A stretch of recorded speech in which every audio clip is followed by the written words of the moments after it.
Neurótico en general no tiene solución. Entonces, la idea de diagnosticar neuropatías, ya sean primarias o secundarias, antes es evitar la cronoesterosis, porque si no, ya no hay solución. Entonces, acá tenemos la cápsula de Bowman, acá tenemos la parte vascular del endotelio y esa es la parte podocitaria. Los podocitos han ido cambiando, desde ser una membrana, de ser simplemente un recubrimiento, se han transformado en un órgano que tiene parte, que tiene proteínas. Y ahora, ustedes cuando han llevado biología molecular, imagino que les han enseñado que existen proteínas. Entre las patitas, entre los podocitos, existen proteínas. Y cuando esas proteínas se alteran, se producen las neuropatías. Existen obviamente neuropatías secundarias que cuando se detectan a tiempo tú puedes tratar la causa. Pero muchas veces, y lamentablemente, la mayoría de veces tratas las consecuencias, no las causas. Entonces, los que han roto han visto vasculitis, han visto lupus, han visto, ¿qué más hemos tenido esta temporada? Primarias, membranosas, todo realmente, para suerte de nosotros como nefrólogos y ustedes como alumnos, sí se ve de todo. Nosotros tenemos una casuística bastante grande, que no se limita a lo que normalmente sucede en hospitales más chicos. Bueno, ahora ya no rotan ustedes ya no rotan en regional, o sí rotan todavía. Bueno, ya en regional no tienen tanto porque no tienen los recursos. O sea, lamentablemente se reduce a recursos y se reduce a tiempo, porque los pacientes, o sea, sin desmerecer al MINSA obviamente, los pacientes que les llegan pacientes quemados, como decía, cuando ya no hay nada que hacer. Los del seguro tienen un poco más de nivel cultural, un poco más de preocupación por salud, entonces nos llegan en estadios no tan avanzados. Obviamente los tenemos, pero no es tanto como el mundo. Entonces, en general, las neuropatías se dividen en dos tipos de mecanismos, inmunológicos y no inmunológicos. Dentro de las neuropatías, quien más importancia tiene son los inmunológicos. Ahora, obviamente, hay neuropatías secundarias a procesos infecciosos, a cánceres, pero la mayoría tienen que ver con mecanismos inmunológicos. Entonces, todo se reduce a los anticuerpos, ya sea circulantes o por depósito. Entonces, ¿hay inmunocinos? No. No. Bueno, ya no es culpa de ustedes. Entonces, el ejemplo típico de una alteración de la modulación no es una neuropatía primaria, es una neuropatía secundaria, y es el lupus. El lupus, vamos a hacer lúpica después, que es bastante grande, porque de lupus hay libros de lupus completitos. Entonces, esta se llama de casa llena. ¿Por qué? Porque tiene todos los tipos que los vas a encontrar. O sea, las biopsias son full, pues se llama full house. Porque todo tiene neuronina, IgG, IgA, todo tiene, absolutamente todo. Entonces, en este caso, cuando es por anticuerpos circulantes, o por problemas de inmunidad, de autoinmunidad, se produce una lesión renal aguda. ¿Y quiénes son los que participan? Son la cascada de complemento. Eso ya han debido hacer, pero bueno. Entonces, dentro de la cascada de complemento, el C3b y el C1a son los que favorecen la solubilización, la degradación, y por lo tanto, cuando se alteran estos mecanismos, estos anticuerpos siguen circulando y producen la reacción antígeno-anticuerpo. Y cuando ha pasado el COVID, saben que dentro de todos los órganos, probablemente que más receptores inmunológicos tengan son el riñón. Entonces, por eso es que el riñón y el pulmón, por eso es que lo que afectaba era el pulmón y lo que afectaba era el riñón. Un montón de pacientes con COVID han hecho falla renal. Algunos han despertado sus fallas renales, o sea, sus cronicidades, y otros han hecho de nuevo y han acabado el diario. Entonces, o han hecho falla renal aguda y eso al final los ha llevado a la muerte. Entonces, cuando hay defectos en el complemento de estos, el C3b y el C1a, se produce el depósito. Como les dije, el ejemplo típico es el lupus, es el que más deposita. Y hay un depósito granular. Cuando veamos biopsias, cuando vemos la parte lúpica, se ven pues como granulitos a nivel glomerular, a nivel mesangial. Entonces, esta es la característica de infracciones del complemento. Vamos a ver que las biopsias tienen que tener tres partes, tienen que tener tres componentes. Tienen que tener la parte microscópica, tienen que tener la parte de electrónica y la parte de inmunología. Sin esas tres no se hace un buen diagnóstico.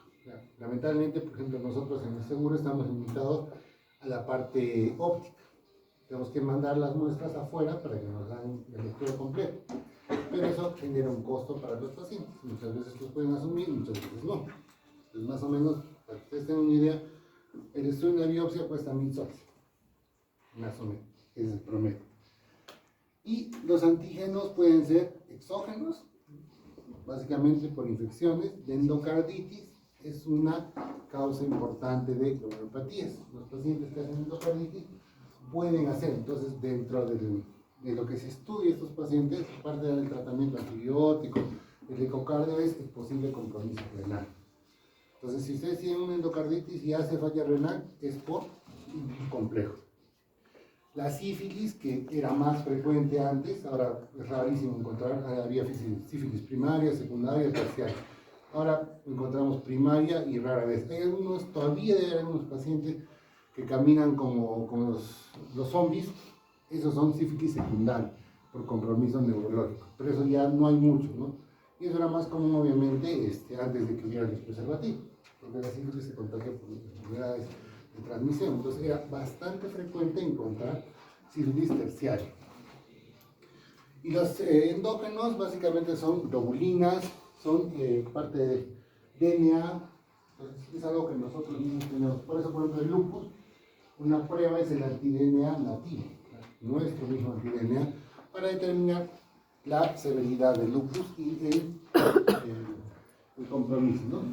Ahora hay la monofilitis por anticuerpos in situ. Entonces son los que se depositan sobre la membrana.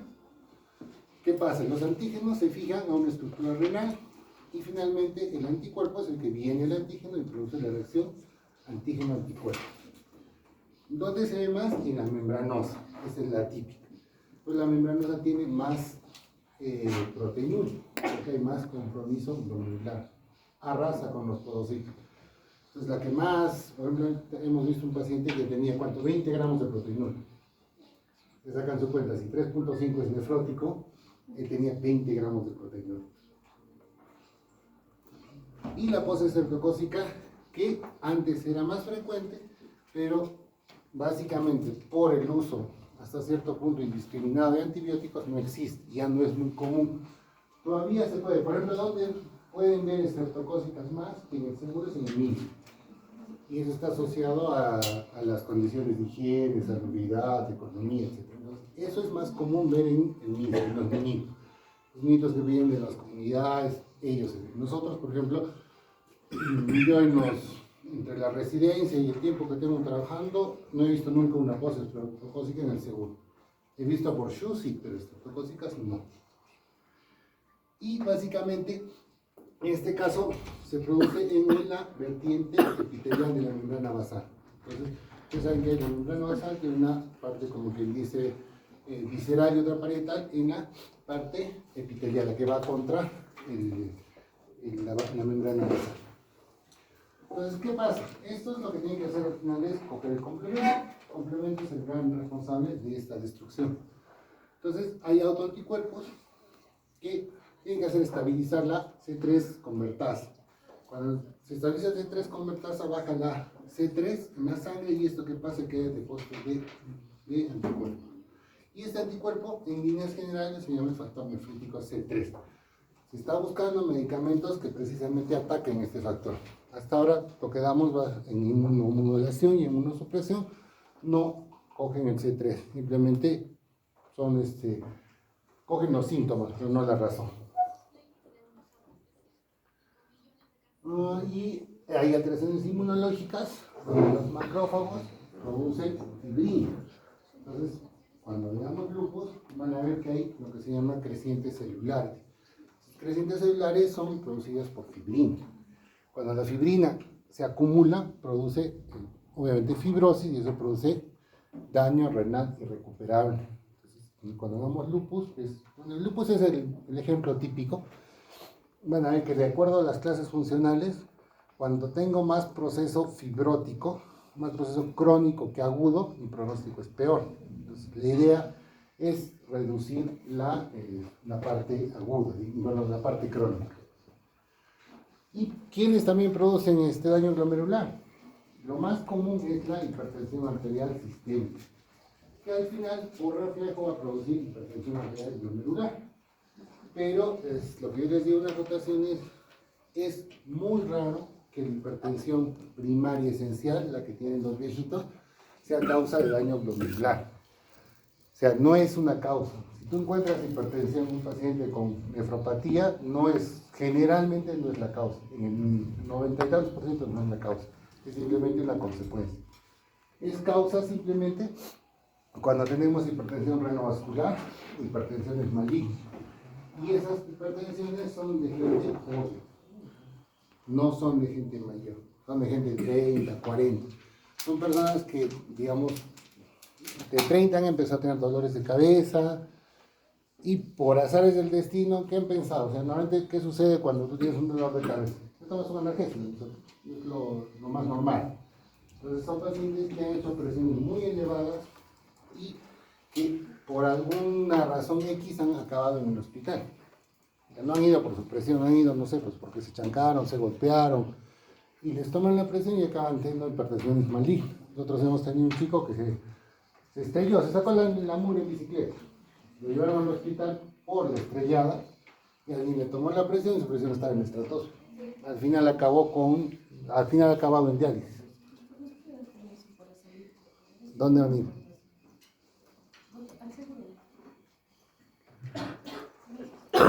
Le mandas a Nelia. Ya. Entonces, como digo, la hipertensión solamente, mira, para ustedes vean, de pacientes con hipertensiones no controladas, menos del 5% han hecho daño renal, daño glomerular. Las prostaglandinas y la antiglobulina 3 lo que producen es incremento de la hipertensión glomerular. Y la dieta está asociada a las personas que toman los aminoácidos, los que hacen fisicoculturismo, pueden hacer. Entonces, miren, no creo que ninguna de fisicoculturismo sea especulativa. Les falta cuerpo y les falta fisicoculturismo. Entonces, esa, por ejemplo, o sea, el uso de aminoácidos es una causa de daño renal. Hay pacientes que han acabado haciendo daño renal crónico por exceso de proteínas. Las proteínas, cuando se dan en exceso, producen daño renal. Es veneno, por eso un marcador de las glomerulopatías es proteinuria. Cuanto tengas más alta la proteinuria, tienes más daño glomerular y puedes acabar más rápido en la cronicidad. Entonces, la proteinuria es un marcador para nosotros importante. Por eso hay rango normal, rango nefrótico, proteinuria significativa, etc. Entonces, esta es, digamos, la clasificación de las glomerulopatías primarias. Y cuando nosotros nos leen las biopsias de los patólogos, nos describen patrones. Estos son patrones. Entonces existen, el lupus, por ejemplo, generalmente da un patrón GEPS, focal y segmentado. Entonces, diversas enfermedades te pueden dar patrones. Si tú no encuentras secundarismo, entonces se queda como una primaria y se queda como estratificación. Pero cuando tú encuentras secundarismo, encuentras una causa que ha producido ese daño, te van a describir, nos describen esos patrones. ¿Ya? Entonces, bueno, la biopsia no la vamos a hacer con ustedes porque no es necesario que la sepan, porque sí tiene muchas más partes, pero en líneas generales se describen estos patrones y te describen cronicidad o actividad. Los patólogos tienen marcadores. Entonces, cuanto más actividad tenga, su pronóstico es mejor. Cuanto más cronicidad tenga, su pronóstico es peor, porque ya no le va a hacer nada. Entonces, las más comunes son las de cambios mínimos, la mesangial, la GEPS, que es la focal y segmentaria, la membranosa, la membrana proliferativa, la rápidamente progresiva, y ahí está en la IgA también. Entonces, dependiendo de la edad, unas son más comunes que las otras. La primera es de niños menos de 6 años. Membranosa, mayores. Rápidamente progresiva cuando hay un secundarismo, generalmente. Y las demás tienen porcentajes diferentes. Entonces, este es un cuadrito, se los pongo porque es una forma bastante práctica de tener una idea de qué glomerulopatía es. En base a cosas simples, ¿no? Hematuria, nefrótico, nefrítico, antiestreptos y, en verdad, tercero, el segmento urinario y una neuritis crónica. Pero bueno, esta parte es la consecuencia. Lo que les interesa a ustedes son estas partes, nefrótico y nefrítico. Entonces, de entradita, ¿quién es el que más nefrótico da? En cambios mínimos. Y es de niños generalmente. Pero en adultos existe un porcentaje de cambios mínimos. Normalmente, en la de cambios mínimos es 80% son niños, 20% son adultos, más o menos. Incluso en algunas series es más, 90-10. Entonces, normalmente cuando tú tienes una neuropatía en un adulto no vas a pensar en cambios mínimos. Pero sí existe esa posibilidad, especialmente cuando hacen ¿qué? Cuando hacen nefróticos muy severos. Normalmente no hacen nefróticos tan severos. Sí hacen nefróticos, pero no tan severos. La focal también en menor grado, y las que menos producen son la extracapilar, la endocapilar y la IgA. La IgA, que es relativamente frecuente, no te da nefrótico. Otro que nos interesa es el nefrítico. El nefrítico, ustedes han hecho semio, entonces saben que es nefrítico, ¿no es cierto? Entonces el nefrítico es más que de estas, de las capilares, los que comprometen los vasos. No es común en la mínima. Ahora, en la mínima puede haber nefrítico cuando los pacientes hacen falla renal. Existe un porcentaje de pacientes con cambios mínimos que llegan a hacer falla renal. No es lo más común, pero existe. Y la hematuria, la que nos interesa es la IgA. ¿Por qué? Las demás, la mínimo, no es común, la focal tampoco, la membranosa tampoco, ni las extracapilares. La IgA sí tiene, digamos, la IgA es un poco la intermedia que tiene un poco de todo. Que ven acá, tiene alteraciones del sedimento, tiene hematuria, tiene un nefrótico más o menos, pero sí te puede llevar a cronicidad. Entonces, acuérdense de eso. Lo más común son estas tres: mínimas, segmentar y membranosa. Niños y adultos. Y este otro cuadrito nos sirve para relacionar la clínica con el laboratorio. Ustedes han visto que lo que más pedimos nosotros es esto: C3 y C4. Porque es una prueba relativamente fácil, una prueba relativamente económica y bueno, que el seguro la tiene. Entonces, mínimas, focal, membranosa, IgA, normal. La que nos llevan son las membranoproliferativas. ¿Y quién está acá? El lupus. El lupus tiene patrón membranoproliferativa, por eso el lupus es una hipocomplementaria. ¿Ya? Entonces, normalmente la que más cae es la C3. La C4 se conserva generalmente, pero en el lupus caen todas. C3 y C4. Y son caídas bien marcadas. La antimembranosa no es muy común, la poliinmunocomplejo sí, y las ANCAS también, las vasculitis. Nosotros hacemos diagnóstico no diferencial, pero alejamos la posibilidad de una vasculitis cuando tienen complemento normal. ¿Ya? Entonces, esos son importantes, esos dos cuadritos, que son, digamos, una forma rápida que ustedes vean más o menos cuál es. Ahora tenemos esto. El nefrótico, bueno, las neuropatías generalmente van con síndrome nefrótico, especialmente en los cambios mínimos. Entonces, existe un manejo general de los edemas, independientemente de cuál neuropatía tenga. En la que tenemos que ser más agresivos es en el nefrótico porque tiene más proteína y en la membranosa. Son los famosos pacientes sapos. Son así, son unos sapos los pacientes. Entonces, los pacientes hacen muchas complicaciones. Son infecciones, hacen desinfección, hacen anemia, etcétera, etcétera. Entonces, lo primero es bajar el edema, que es por lo que generalmente los pacientes vienen. Entonces, ustedes van a hacer las historias, cuando hay historias, los pacientes vienen porque orinan sangre, uno, dos, porque se hinchan como sapos. Las demás cosas no vienen, por eso es que los diabéticos vienen cuando ya están en las últimas. Porque el diabético no se hincha rápido, no hace hematuria raro. Entonces, una de las causas es el edema, por lo cual vienen y se asustan. Entonces, ustedes saben que hay edema cardíaco y los nuestros, nefrológico. Pero bueno, en general es más o menos el mismo. Entonces, primero, cuando yo maneje un edema, primero tengo que asegurarme de la volemia. Si el paciente está seco, no le voy a meter diurético.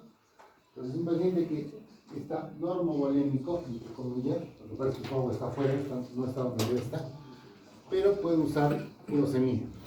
Entonces, lo primero que se usa son, como dicen, ¿no?, los low diuretics, que es básicamente los diuréticos de ácido. Entonces, ¿qué usamos? Lo que tenemos acá. Furosemida, porque no tenemos toracemida, por ejemplo, nosotros. Pero en Europa prefieren la tora que la furo, porque te da menos falla renal aguda. La furo, mal usada, da falla renal. La furo no se usa así como una aspirina. Y ustedes van a ver, cuando empiecen a ver hospitales, van a ver que no orina, la primera que hay es meterle furosemida. No, primero agua. Pues del agua, lo que sea, ¿ya? Entonces se usa la furosemida, generalmente dice, se prefiere usar dosis dobles, porque por el tiempo de vida media. La furo tiene 8 horas de vida media. Y si yo le voy a dar una vez al día, no es lo más adecuado, salvo que, como dice acá, salvo que hay una reducción de la tasa de filtración. Cuando hay reducción, sí tú necesitas, cuando hay medicamentos en hierro, van a ver que la tasa de filtración es importante. Si bien es cierto, en los agudos, entre comillas, no es su tasa real, porque ha habido una noxa que lo ha descompensado, pero en líneas generales sí te sirve para calcular por lo menos su tasa.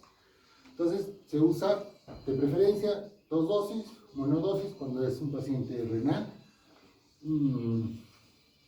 ¿Puedo incrementar la dosis? Sí, en función de la respuesta. Entonces, hay techos hasta dónde puedo llegar. Normalmente en la fura es hasta 200 miligramos. O sea, en otras palabras, le puedo meter 10 ampollas, porque las ampollas son de 20. Eso se llama en bomba, pero también es de, como dice acá, ¿no?, dependiendo de la respuesta. Antes empiezo por 2 veces al día y voy a aumentar en base a la respuesta, porque tampoco es que le voy a meter 200 de traída, lo seco y lo mando a la otra. Después,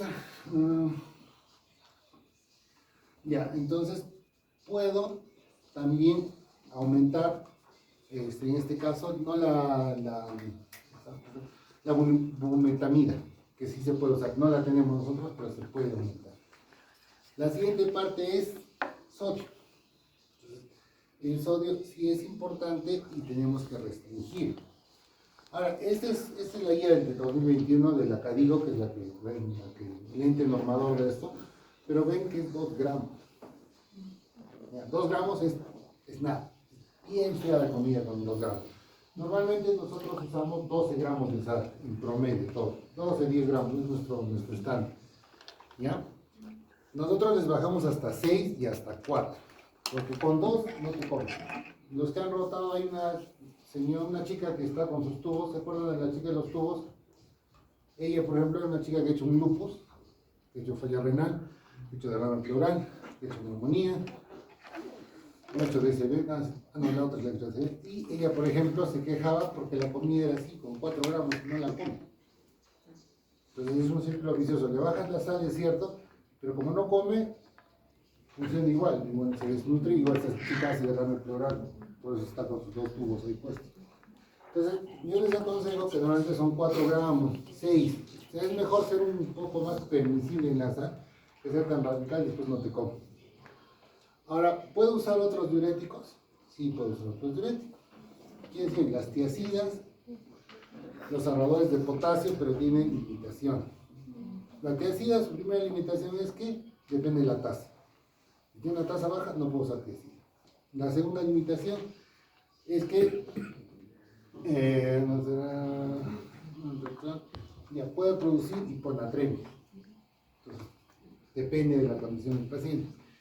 Y en el caso de la espironolactona, que es un ahorrador de potasio, que es bastante común verla en cardio. Entonces en cardio están haciendo, van a ver que usan furo con espiro, hidro con espino, porque necesitas potasio. En nuestro caso, en los renales, no se produce potasio. Entonces, la espironolactona, en un paciente que tenga tasa menor de 30, no se usa, porque hacen hipercalemia y se mueren de paro. Entonces, hemos visto la parte del potasio, ¿no es cierto? Entonces, son pacientes que se mueren de un momento a otro. Si un paciente hace paro por hipercalemia, o hipocalemia no lo saca, se muere, así es. Entonces, por eso es que la hipercalemia o la hipo son peligrosas. Y la hipocalemia se asocia a dieta. Si alguien no come, hace hipocalemia. Si alguien hace diarrea, hace hipocalemia. Entonces, tengan cuidado con la parte de nutrición, que es importante. Después, cuando uso diuréticos, tengo que monitorizar los efectos colaterales. ¿Cuáles son los más comunes? Hiponatremia con los tiacidas. Hipocalemia con tiacidas y con diuréticos de ácido. La furo barra potasio. Por eso es que tampoco puedo usar furo en cantidades sin. O sea, la furo es dosis-respuesta. Si con una ampolla orina, felices contentos. Hasta, como les digo, 200, que son 10 ampollas. Ahora, ¿tú puedes usar furosemida indefinidamente? No. Normalmente cuando usamos bombas, que son unas 10 ampollas juntas, no debes pasar más de 6 horas a esperar la respuesta. Si tú vas a usar, por ejemplo, furo para bajar el potasio, 6 horas y ya. Y si no baja, ya pues tableritos, tienes que realizar. Pues la furo tiene esas limitaciones. ¿Puede aumentar el deterioro de la función renal? Sí, porque da falla renal aguda. ¿Puede producir depresión de volumen? Obvio. ¿Y en quién es más frecuente? En los niños y en los viejitos, ya les he dicho.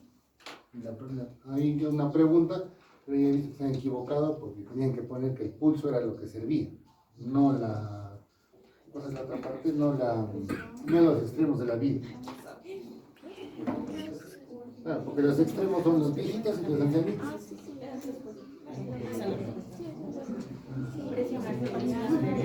Y, como decía, la hipercalemia. La hipercalemia en el osteosam Spiro o esclerenol. Esclerenol no tenemos acá. ¿Y qué puedo usar? Puedo usar otros diuréticos y los resistentes. ¿Qué tenemos acá? Acetazolamida. La que usan para el mal de altura funciona. Básicamente los diuréticos involucran en difusión, pero tienen una limitación, de hecho, del tiempo, no más de 6 horas. Y la otra combinación es albúmina. Ustedes van a ver que se usa albúmina, pero la albúmina no se usa para parte nutricional. O sea, ustedes van a ver cuando empiecen a trabajar, van a ver que los pacientes, como les digo, cuando contactan al doctor Google, el doctor Google te dice que usas albúmina, la albúmina no tiene indicación de nutrición. Simplemente es para restablecer la presión osmótica y para jalar agua. Entonces, la albúmina, por ejemplo, tiene un tiempo. No puedo usar albúmina 20 días. Como máximo son 7 días. 5 lo estándar, máximo 2 días. No más de eso. Después de eso, no sirve. No tiene efecto. Entonces, sí se puede usar los diuréticos con albúmina, se puede usar los diuréticos en bomba. Y bueno, lo que queda al final es la dieta, ¿no? La ultrafiltración, lo que hemos más o menos hablado, ¿no? En las rotaciones, que lo que hace es simplemente jalar agua, ¿no? Es reemplazar la función de eliminación de agua. Ahora, hipertensión. La buena parte de las neuropatías hacen hipertensión. Entonces, ¿qué es lo que se usa? Dentradita, IECAS y ARAS. Ya ese es el tratamiento estándar. Ahora existe felizmente en el mercado un montón, más que todo de ARAS, más de ARAS que de IECA. Los IECA se han reducido al captopril, nenapil, lisinopril, que son los más comunes. Pero los ARAS tienes una batería inmensa. Tienes ARAS de 12 horas, de 24 horas, de mayor efecto o menor efecto, pero se funcionan y todos tienen un buen efecto. Ahora, la única, digamos, salvedad es que en los pacientes que están en falla renal crónica, en diálisis, los ARAS de vida prolongada no son los recomendados. O sea, el telmisartán, que es el que más vida media tiene de los ARAS, lo usamos hasta estadio 4. En diálisis, no, porque se acumulan y producen hipotensiones marcadas. Entonces, no tenemos que detener como es un síndrome nefrótico o nefrítico, se usa hasta mientras la presión esté normal. Entonces podemos usarlos tranquilamente. Ahora, ¿cuándo cambiamos? Cuando hay una hipotensión severa. tengo que cambiarlo. Después, ¿cuáles son los objetivos? Normalmente la presión, digamos, entre comillas, aceptable en un paciente en diálisis 140-90. Hasta eso puedo decir que es manejable. Pero esos pacientes que están predialíticos, perdón, el objetivo es 120-90. Acá sí tengo que ser agresivo. En un paciente que ya está en diálisis, tengo cierto margen. Puedo tener 140-90, es lo aceptable para ese paciente. Ahora tampoco significa que tenga 160-170. Los objetivos de las terapias cambian en función de la condición del paciente. Dialítico, 140-90. No dialítico, en estos casos, 120-80, incluso la tarjeta JACN, que es la que regula, bueno, el que ve la parte de presión, habla de 125-75, 120-75, como objetivo en los pacientes. Pero bueno. Ahora, ¿hasta dónde puedo ir con estos IECAS guaras? Hasta la dosis tope que les dice. O sea, estos tienen margen, por ejemplo, antes en los sartán se usaba 100 miligramos máximo, esa era la dosis tope, pero han hecho estudios que pueden llegar hasta 200. Entonces, por ejemplo, ahora existe en el mercado los sartán de 100, ya no tienen que tomar 2 pastillas. Entonces, pueden subirlo hasta lo máximo que te permite la dosis. Y una cosa es importante, esto de los niños. Ustedes cuando dan pediatría van a ver que muchas cosas las manejan en percentil, no son como los adultos que tenemos números fijos, ellos manejan percentil. Entonces, ¿cuánto te recomiendan? Al percentil 50. Quiere decir que hacen ellos, hay una correlación entre la edad y tu presión. Entonces, puedes llevarlo hasta no más del percentil 50. Ese es tu objetivo, no más del percentil 50.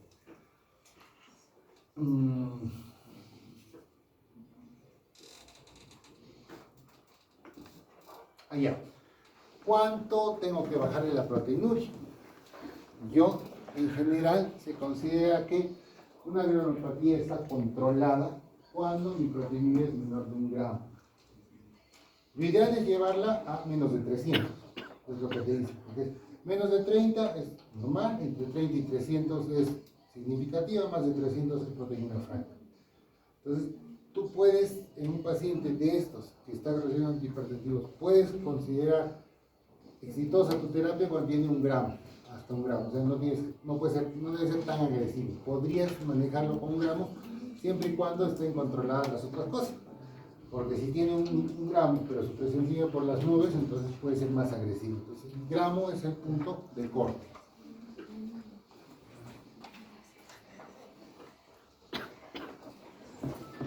Ya. En otros sitios se dosa los sartanes, los árados, nosotros no los podemos dosar.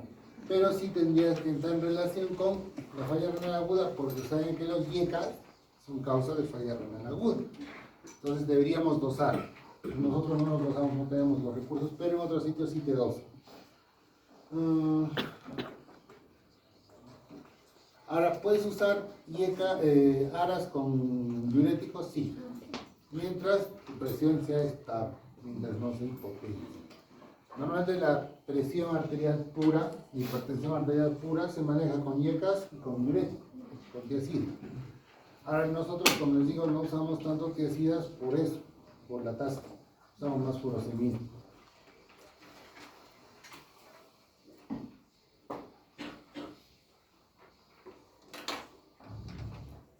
Hay que tener cuidado con la hipocalemia, pues, hay que tener cuidado con qué usamos. Y otra parte que es el estilo de vida.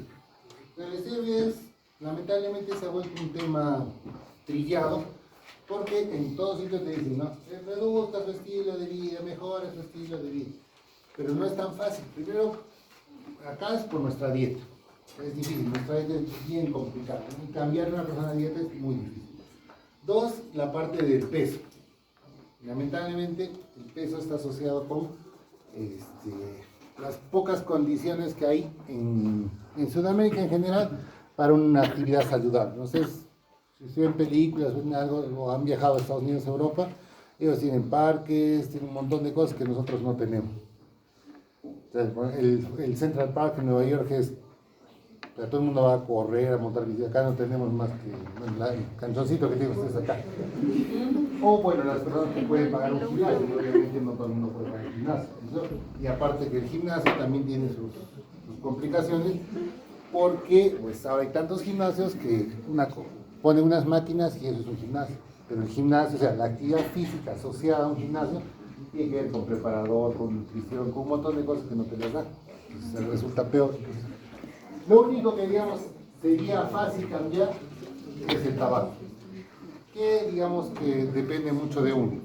Ahora es cierto, la cantidad de personas que fuman, bueno, fumamos porque a veces fumo yo, pero es mucho menos de la que fumaba antes.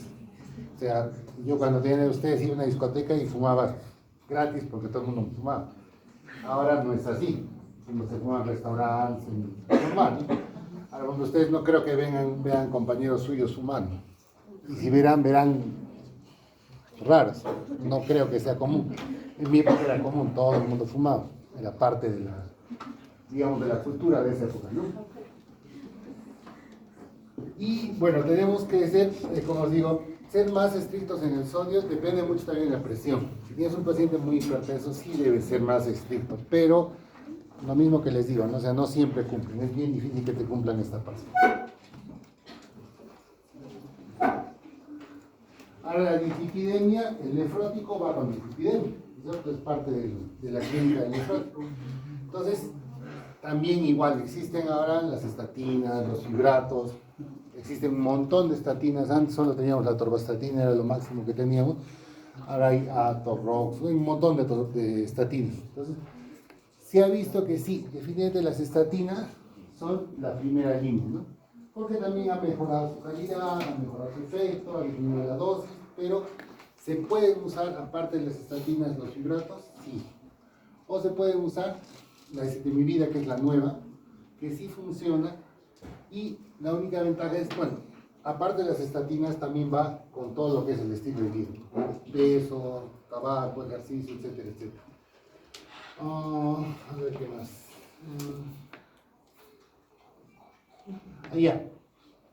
¿Cuándo eres más agresivo en el uso de las estatinas? Cuando los pacientes que tienen factores de riesgo cardiovascular. Entonces, y eso se abarca más. Por ejemplo, quienes pueden hacer una glomerulopatía son los diabéticos.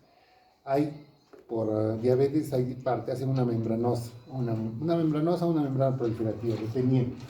Entonces, en eso sí tengo que ser más agresivo. Y tengo que ser más agresivos, como dice ahí, cuando baja tu tasa. Menos de 60. O sea, si tienes puntos de corte, tienes 60, 30, 15. 15 es diario. 30 es agresividad de tratamiento y 60 es reducción. Por eso muchos medicamentos, menos de 60 ya no los puedes usar. Entonces, 60 es, digamos, el primer escalón para ponerte alerta. Si un paciente tiene menos de 60, su probabilidad de progresión a daño renal, por cualquier causa, no necesariamente una glomerulopatía, es más alta. Entonces, 60 es el otro punto de corte.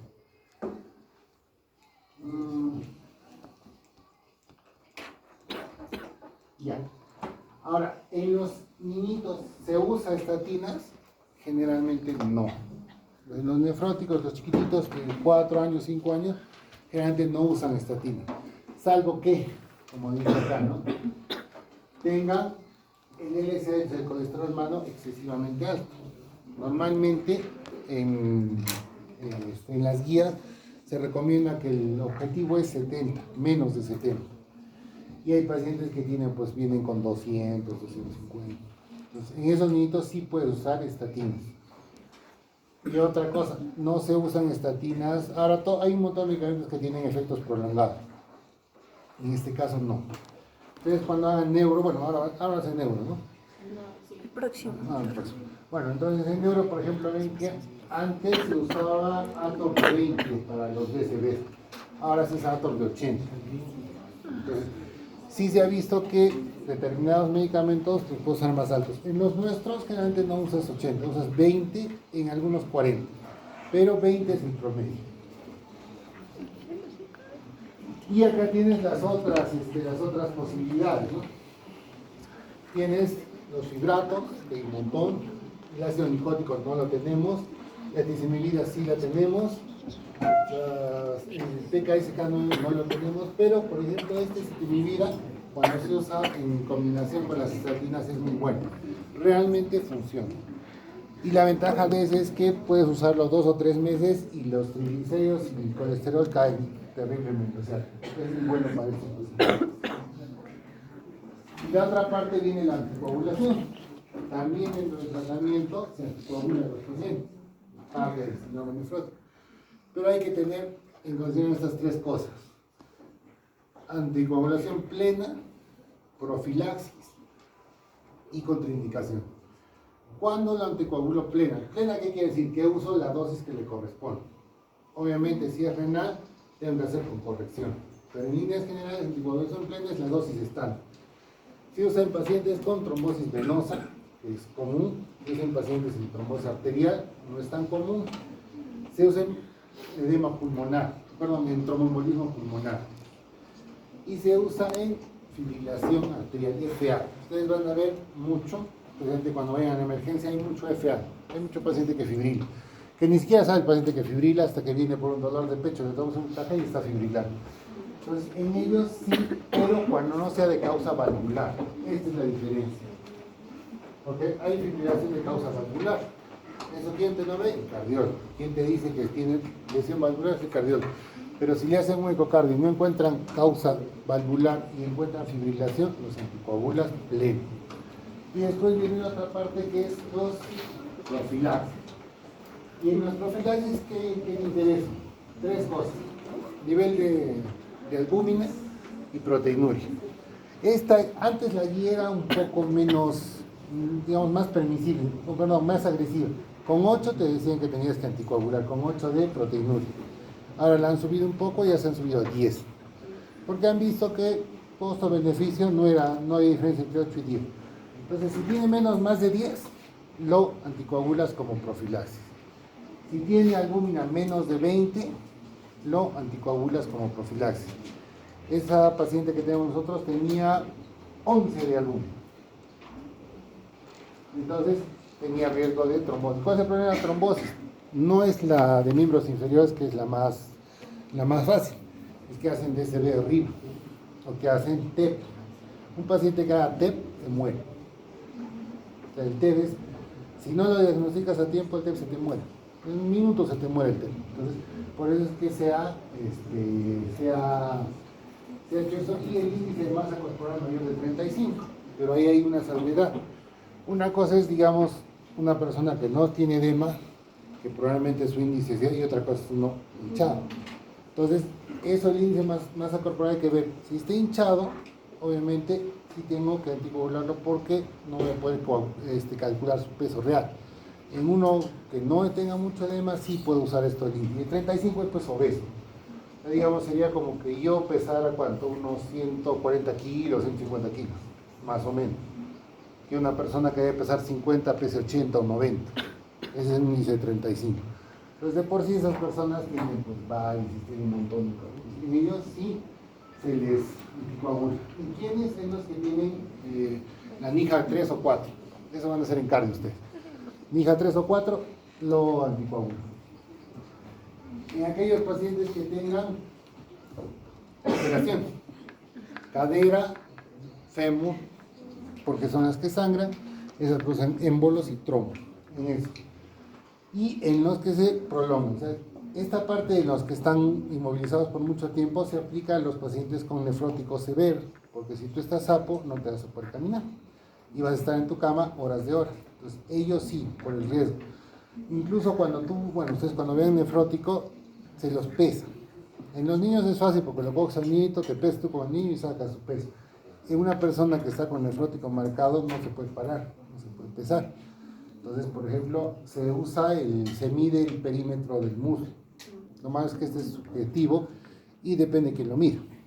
Entonces, lo ideal es cuando ustedes tengan nefróticos, lo ideal es que lo pesen. Cuando sean internos, desde que no sean como los internos relajados, pesen a sus pacientes.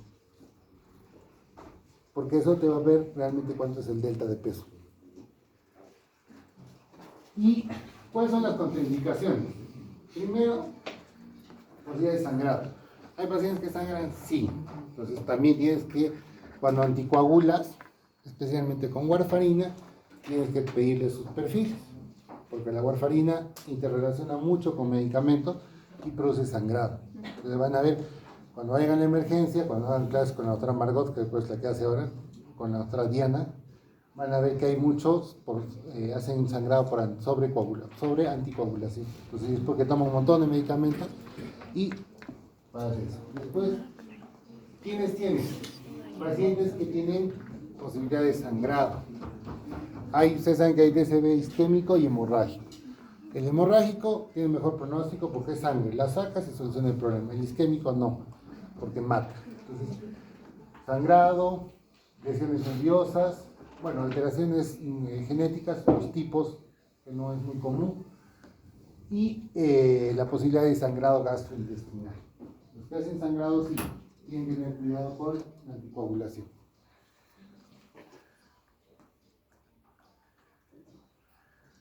Y acá tenemos la dieta. ¿Qué les interesa en dieta básicamente? Lo mismo, sodio. Vamos a decir, pero no es que sea tan agresivo, no es bien fea la comida, apenas comen con 4 gramos.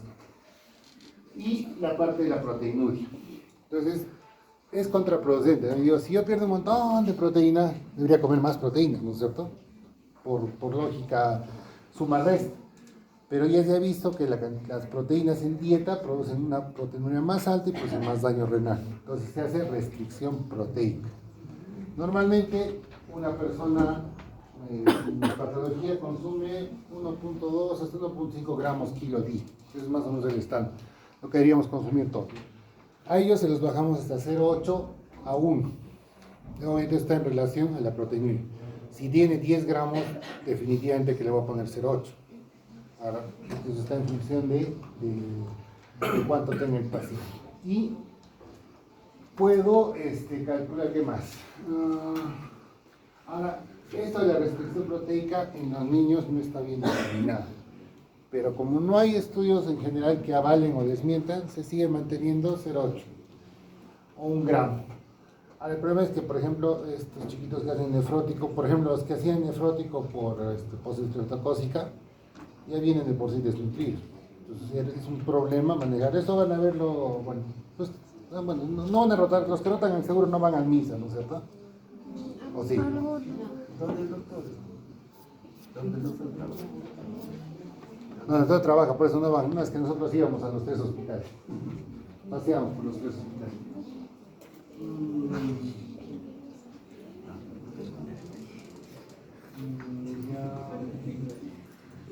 Ya, como les decía, 0.6 se ha usado en algunos casos, pero el riesgo del 0.6 es que te produce desnutrición. Entonces normalmente ya no se usa en 0.6.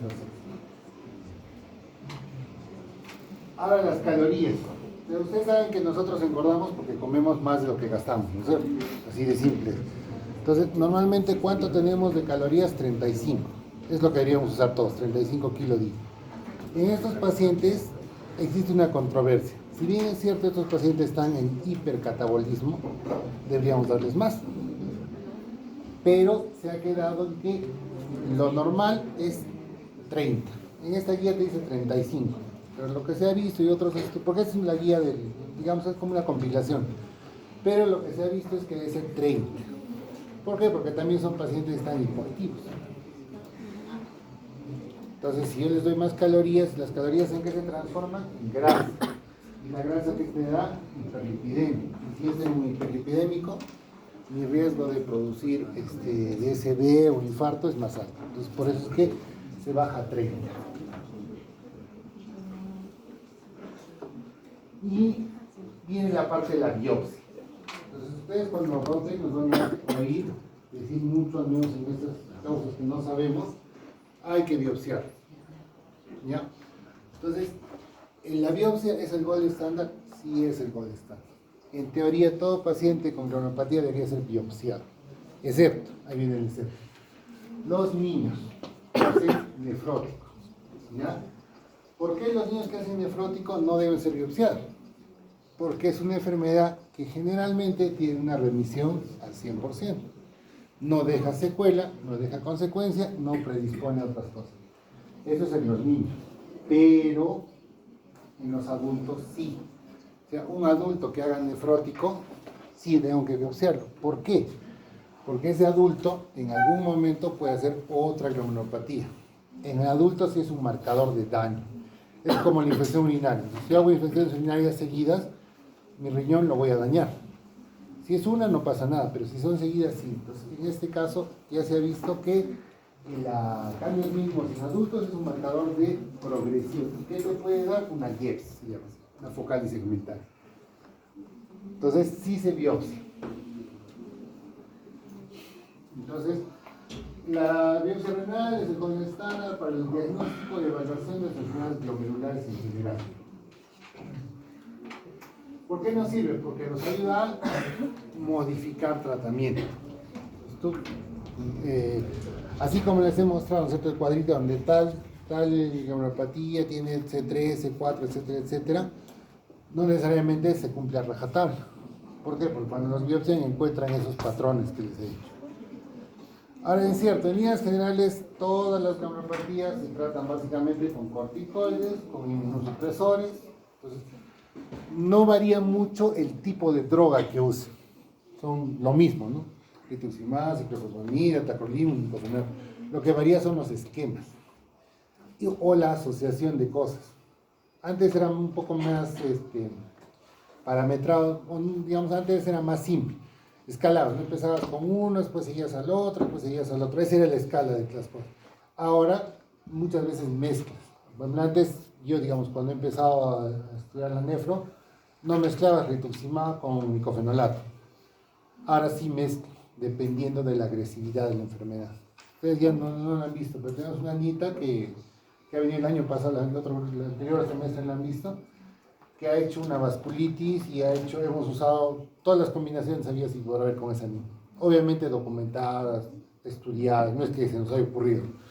Si lo hemos buscado y, por ejemplo, normalmente no usas plasmaferis, con esa niña usaba plasmaferis, rituximab, ciclofosfamida, todo lo que se nos ocurre, porque no respondí.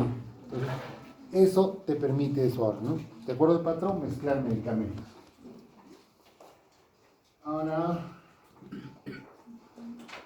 y en quienes necesiten, los cuales,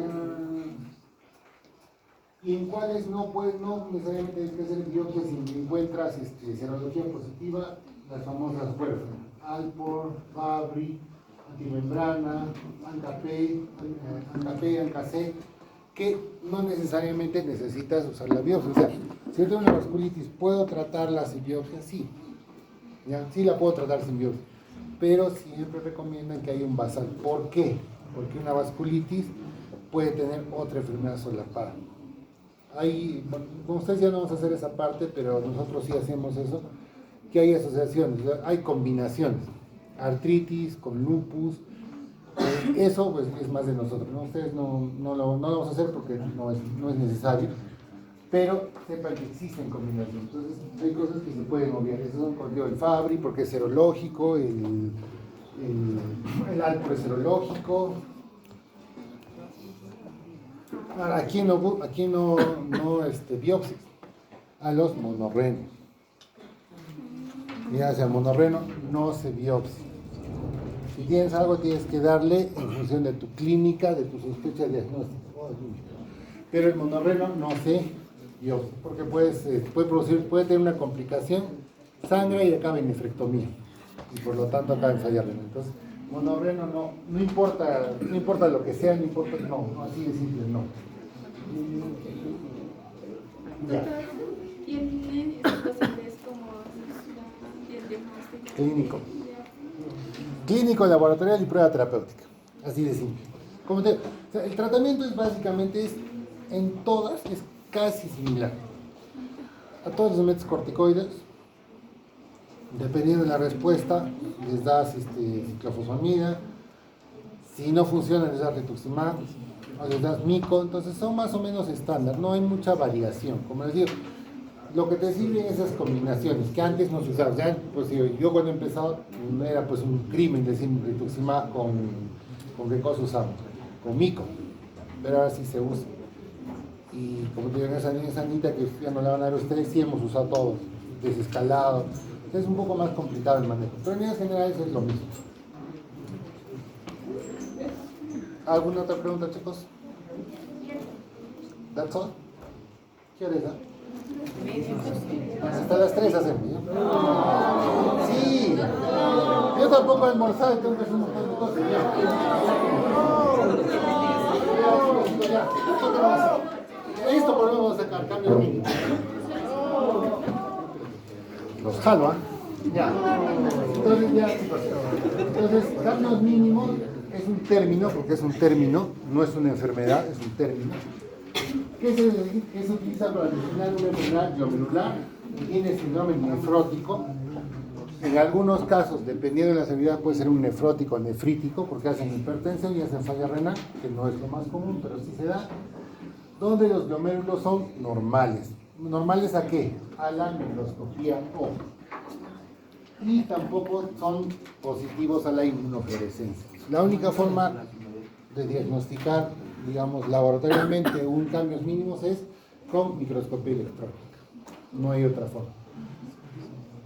Existen sinónimos que, bueno, no son muy importantes para que sepan: neurosis lipoidea, neuropatía de cambios mínimos, la neuropatía nil disease, que es la neuropatía nula, sería su traducción al castellano, y neuropatía por fusión de podocitos. Eso es básicamente en función de la anatomía patológica. Entonces, en los niños, el 70% de los niños con síndrome nefrótico es cambios mínimos. Por eso es que no se biopsia, por eso es que tiene buena respuesta, etcétera, etcétera. Más frecuente en los hombres, 2 a 1. Promedio de edad, 3 a 4 años, son los preescolares. Hasta los 6 se ve. Más de los 6 ya tienes que pensar en otra cosa. Adultos, como les dije, hasta el 20%. Pero en los adultos, hombres, mujeres, igual. Ahora, el nefrótico se asociaba generalmente a procesos infecciosos, ¿no? O sea, anunciamos que el nefrótico en los niños era por una infección. Pero ya se ha visto que hasta el 80% no tienen antecedentes, o sea, no está asociado necesariamente con procesos infecciosos. Es más frecuente en los caucásicos que en los afroamericanos. Esto es aplicable a los Estados Unidos y Europa, ¿no? Por la división que tienen. Ustedes leen los artículos de los americanos, al menos te hablan de afroamericanos, hispanos, nativos y caucásicos. Esa es su definición. Pero, por ejemplo, nosotros no tenemos esa división marcada. O sea, no hay, pues, exceptuando uno que otro que tenga papás puramente extranjeros o, entre comillas, puramente nativos. Son una super mezcla. Por eso es que nuestros tratamientos, ustedes cuando lean, van a ver que hay medicamentos que son de mejor respuesta en los caucásicos, por ejemplo, ¿no? Pero en los nuestros no funciona así, y funciona con lo que, entre comillas, los gringos usan. Es por nuestra mezcla, no simplemente por raza, por asuntos genéticos. Ahora, ¿qué hemos dicho, no? Se requiere biopsia en adultos, en córtico-dependientes, córtico-sensibles, y cuando pienses que puede ser otra cosa. No todos los niños que se hinchan son nefróticos. Cuando responden a corticoides ya es una prueba terapéutica, una prueba diagnóstica. Entonces sí es un nefrótico puro. Pero como les digo, hay córticos sensibles, córtico dependientes. Entonces en eso sí hay que biopsiarlo. Etiología, realmente así de ciencia cierta no se sabe. Como les dije, la inmunofluorescencia es negativa, no hay depósitos.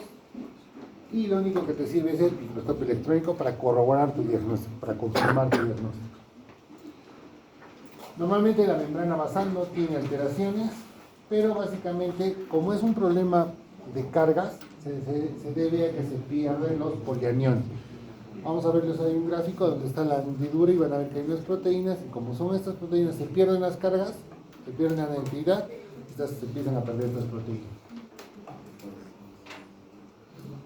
Entonces hay una alteración entre la membrana y los podocitos. Esto es lo que normalmente nosotros vemos. El glomérulo es la base endotelial y estos son los podocitos. Estas cositas rojas son los podocitos y estos espacios son las hendiduras donde hay proteínas.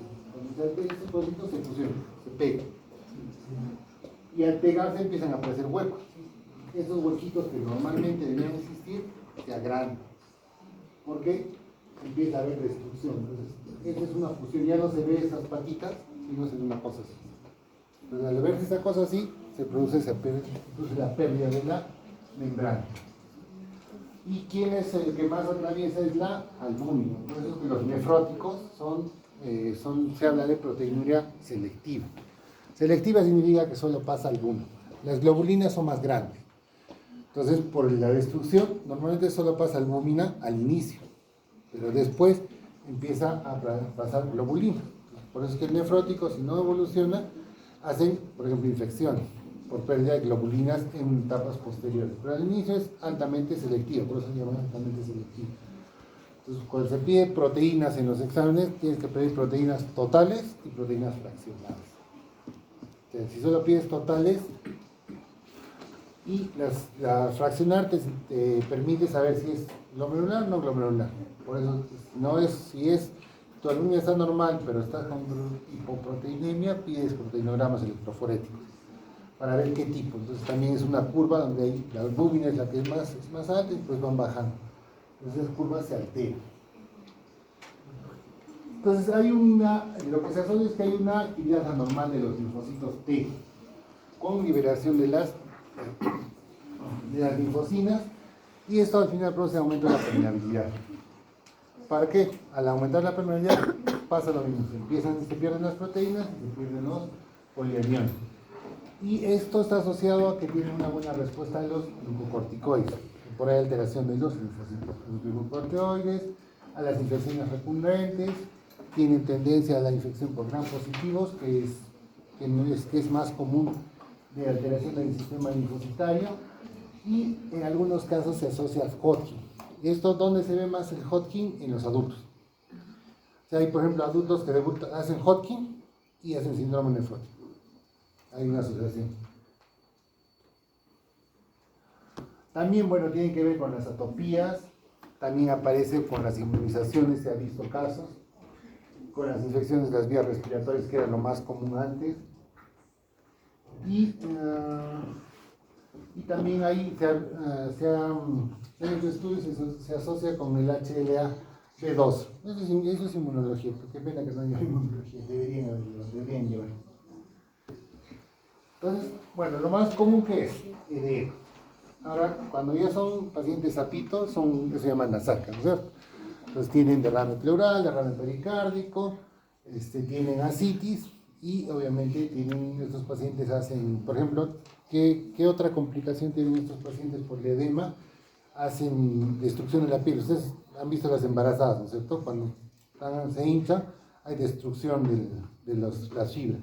Estos pacientes, ustedes ven cuando pasa su síndrome nefrótico, parecen viejitos, porque están rotos por todo lado. Se nota por el edema que han tenido, ¿no? Entonces, cuando las fibras de colágeno se rompen, ustedes saben que ya no se arreglan. Por eso es que las mujeres quedan pues con sus estrías, ¿no? Ahora, bueno, por la parte estética les dan cremas, etcétera, etcétera, para que no queden feas después. Así fue. Todavía están jóvenes ustedes. Entonces, al inicio, obviamente, el edema, ¿con qué se va a asociar? Con que el paciente deje de orinar. Entonces, parecía contraproducente, ¿no es cierto? Tengo más agua y debería orinar más. Pero como esa agua no está donde debe estar, los pacientes empiezan a hacer anuria. Por eso es que en los síndromes nefróticos severos se usa furo. Se usa furo con albúmina para reponer las presiones, jalar agua y aumentar la diuresis, ¿no? Y obviamente hay una alteración de la fracción de excreción de sodio, que es menos de 1%. Proteinuria, bueno, 3.5 gramos, ese es el corte de nefrótico. Niños, 40 miligramos por hora por metro cuadrado, son valores estándar. Y como les decía, ¿no? El proteinograma electroforético, que normalmente no se hace, por si acaso el proteinograma electroforético no es de rutina para esto. Pero con fines de estudio es más del 80%, 86%, ¿no? Ahora, el sedimento urinario es normal, puede haber microhematuria, no hay hematuria, por si acaso, no hay hematuria macroscópica, no existe. Si es macroscópica, ese no es un nefrótico. Búsquenle otra causa. Micro sí, macro no. Hay hipoproteinemia, obviamente baja la albúmina. Ahora, ese es un dato importante. No existe correlación estricta entre la intensidad y el grado de hipoalbuminemia. Porque como también se pierden las otras proteínas, puede haber una entre comillas, disociación. Generalmente no sucede eso, siempre es albúmina, casi siempre, pero a veces como ya hay mayor destrucción y se pierden globulinas, no hay una correlación estricta. Es decir, puedo tener una albúmina de, ¿cuánto? A ver, de 2 y estar súper hinchado o viceversa, porque se pierden otras proteínas. Disminuye la IgG y aumenta el IgM. Esto es laboratorial. Que aumenta el colesterol, los triglicéridos, los fosfolípidos, ¿no? Ahora, eso sí es importante. Cuanto más baja sea mi albúmina, más alto va a ser mi colesterol. Por lo tanto, en estos pacientes, el tratamiento para la dislipidemia es más agresivo. Lo que decimos al principio, ¿no es cierto? Que se usaba estatinas, generalmente estatinas puras, pero en estos pacientes se prefiere usar la ezetimibe más las estatinas. Solamente en estos casos, arrancar con eso. Normalmente no se arranca con ezetimibe, no es lo normal. Pero en estos pacientes, cuando es muy, muy franca la hipoalbuminemia, la dislipidemia va a ser súper alta. Entonces, para que tengan una idea, esa paciente que les comento tenía 11, les he hecho, 11 o 12 creo. Y su LDL estaba en 300. O sea, entonces, en ese caso sí se usa, ¿no? Las LDL pueden estar aumentadas, la HDL puede ser alta, normal, lo vamos a, entre comillas, la buena puede jugar a cualquier de los lados. Lo que nos interesa es la mala, ¿no? El colesterol malo. Y ahí en general hay una hipertrofia tipo 2A, esas características, tipos de... Lo que ustedes tienen que saber es que cae la albúmina y suben las estatinas. Hay cuerpos grasos y ésteres de colesterol por la hiperlipidemia. Es lo mismo que pasaba, ¿no? Ahora, ¿tiene función renal conservada? Generalmente sí. O sea, azoados, o sea, otra cosa, si tú tienes un paciente con nefrótico, con azoados elevados, piensa en otra cosa, porque normalmente no van. Es igual, ustedes cuando roten van a ver que hay lupus, que están hinchados, todos tienen proteínas severas, pero su función renal está conservada, así se llama, pacientes con función renal conservada. Entonces, si encuentras azoados, piensa que no es tan síndrome nefrótico santo. Y eso donde se ve más en los adultos, que hacen nefrítico nefrótico.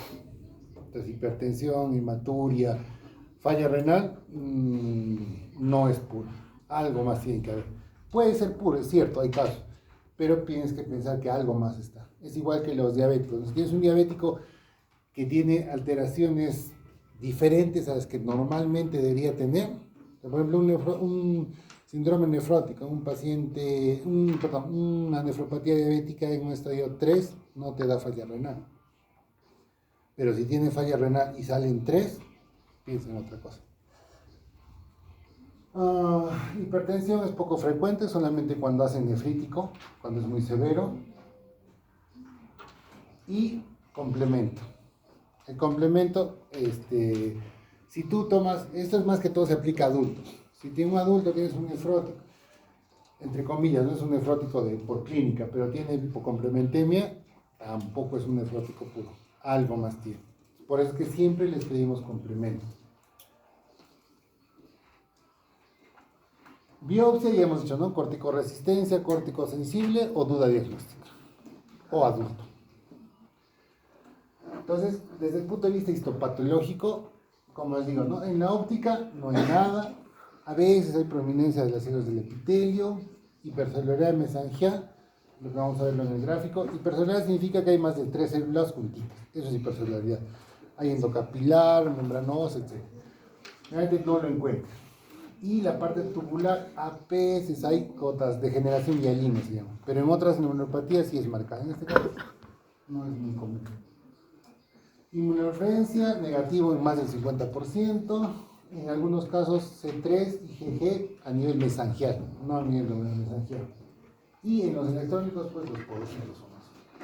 Entonces, este es un cambio mínimo. Ustedes ven acá. Estos son los capilares, estas cositas de acá. Ven 2 células normal, cuando hay hipercelularidad es 3 células. Esta es la diferencia entre el espacio entre la cápsula de Bowman, que no hay nada. Cuando hay lesiones por otras neuropatías se fusionan, se pegan y se ven como unas como unas lunas, después se llaman lunas crecientes celulares, se ven como unas lunas. Al inicio son inflamatorias y después son fibrosas. Pues es normal, entonces totalmente normal Estas son las microscópicas, ¿no? Entonces acá sí se ven, estas son normales y estas son las ondas de fusión. Esta es no es un gran aumento, pero cuando los ves normalmente a gran aumento, ves pues, lo que hemos visto en el gráfico, esos espacios, exactamente lo ves. Cuando están así ya se ve todo pegado, todo pegoteado, es por el aumento. Tratamiento, reposo, evitar riesgos de infecciones porque tienen inmunosupresión. Lo que hemos hablado, ¿no? La dieta, el sol, es lo que hemos hablado en la primera parte, que es más o menos aplicable a todo. Proteínas, pues, pérdidas diarias, pero en este caso acá hay un error de dedo. No es 2 a 4 gramos, es, como les digo, 1 gramo máximo, ¿ya? Las kilocalorías, 30 a 35, dependiendo. Los diuréticos, ya les he dicho, solo en pacientes con anasarca. Si puedes no usar, mejor. Estos pacientes, por ejemplo, en los niños, ustedes saben lo que es el hidrocele, ¿no es cierto? ¿Sí o no? Entonces, los pobres chiquitos acaban pues, con unos testículos que parecen bolas de fútbol, entonces, por eso se les da. Dosis 2 a 5 por kilo, esto es en niños. En adultos, entre 20 y 200, como dosis tope. Albúmina, 25%, al 25%, 1 por kilo. Entonces, más o menos, en un adulto, usamos en promedio 2 frascos cada 8 horas, más o menos. Corticoides, el de elección es prednisona, 60 miligramos metro cuadrado por día o 1 miligramo kilo día. Eso es en los adultos. Y podemos bajar hasta 0,5, dependiendo de la respuesta. Pero en el estándar es 1 en los adultos y 60 por metro cuadrado en los niños. ¿Qué tenemos que ver? Bueno, las complicaciones. Ustedes saben que los corticoides tienen complicaciones. Claro que en los niños no se ven mucho, ¿no? En los niños es raro complicaciones. En los adultos sí se ven más. Osteoporosis en las mujeres, Cushing, Addison. Entonces tienes que cuidar, ¿no? Y lo del esquema, bueno, el mismo esquema. Esto es, bueno, la dosis que es 1 a 16 del tiempo. Es importante el tiempo. Normalmente, cuando veamos la parte de tratamiento en inmunidad, se da por periodo. Tienes un periodo de inducción y un periodo de mantenimiento. En estos casos son 16 semanas, o sea, son prácticamente 4 meses, pero esta dosis no se mantiene en miligramos siempre, o sea, no vamos a usar 50 miligramos o 60 miligramos cada vez. Normalmente esa es la dosis de ataque, que se reevalúa al mes. Al mes puedes empezar a bajar. Existen ahora una desescalada, hay unos cuadros para desescalar en función de la respuesta. Eso ya, bueno, después de respuesta, ¿no? Pero a las 16 semanas deberías obtener remisión. Esa es la idea. No remisión, tras 16 semanas, la biopsia, lo que les he dicho, ¿no? ¿Y qué cosa pueden usar ahora? Todas estas combinaciones. Esta es un poco antigua, está en la mina, pero en las últimas, mezclas. Acá ya está, pues la ciclosporina no usamos acá. La ciclosporina no se usa mucho. Porque el tacro y el mico se han visto que tienen mejor respuesta, con menos efectos colaterales, tienen menor recidiva. Entonces, la ciclo como que ya pasó. La ciclo y la cicloprina eran las dos de elección hace unos 10 años. No sé.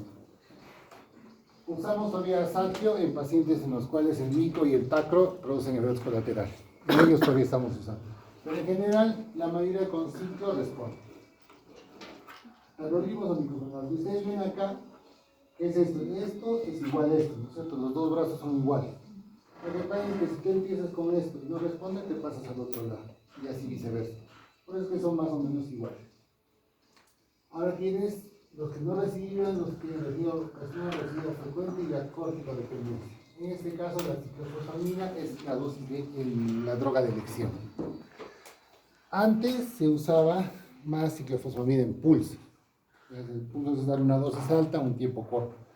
Pero también han estudiado y han visto que la ciclofosfamina oral tiene el mismo efecto que la endovenosa y no te da dosis acumulativa. ¿Qué pasa? Cuando tú usas ciclofosfamida en endovenoso, existe un tope. Después eso ya no puedes usar. En cambio, con la oral se ha visto que su efecto acumulativo es menor. O sea, ¿tiene efecto acumulativo? Sí. Llega un momento, no lo vas a poder usar, sí, pero es más largo, te da más tiempo.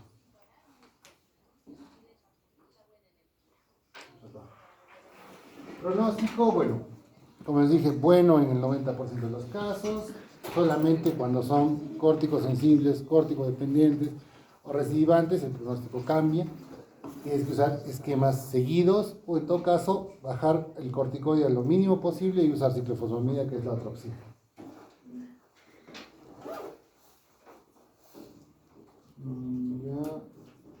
Y bueno, esas son cómo catalogan, ¿no? Remisión completa, parcial, recidiva, corticosensible, frecuente. ¿Qué nos interesa esto? Remisión completa. Menos de 300 es que la proteinuria ya no es franca. Hay proteinuria entre 30 y 300 es proteinuria, pero no franca. Si llegamos a 300, todos felices, todos contentos. ¿Qué más? Ya, esto también es importante que ustedes sepan. Córtico dependiente. ¿Qué pasa con estos pacientes? Les damos una dosis de ataque, ¿no es cierto? El miligramo que les he dicho o los 60 por metro cuadrado. Entonces empezamos a desescalar. Están yendo bien, llega un momento que ya no hay respuesta y otra vez después de, como dicen, ¿no? 2 semanas de la retirada o desescalaje. Acá les falta desescalaje. Se retira, si en 2 semanas vuelve a tener proteinuria, es un córtico dependiente. O empieza a desescalar y nuevamente empieza a subir, es lo mismo.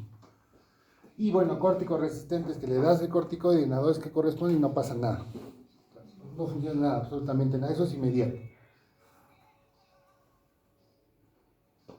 Controles, bueno, entrenamiento, orina para ver proteinuria. Pero normalmente estos pacientes, cuando son chiquititos, no pasan más de una semana. O sea, una semana el pacientito se reduce el tamaño. ¿Cuánto es el control? Como les dije, 16 semanas es el control. Normalmente lo citamos una vez que salen, a los 15 días, al mes, porque en ese mes empezamos a desescalar. O sea, la idea es que un mes se mantenga más o menos con la misma dosis y después le empezamos a bajar. Y normalmente a las 16 semanas, si todo está bien, el paciente está de alta. En los niños también. En los adultos, en los adultos cambia la cosa porque, como les dije, que se produce un GEPS, entonces ellos se les recomienda en los adultos que por lo menos cada año se hagan una evaluación renal, ¿no? Nivel de azoado, proteinuria, albúmina, para ver si hay o no. Listo, ya chicos. A ver,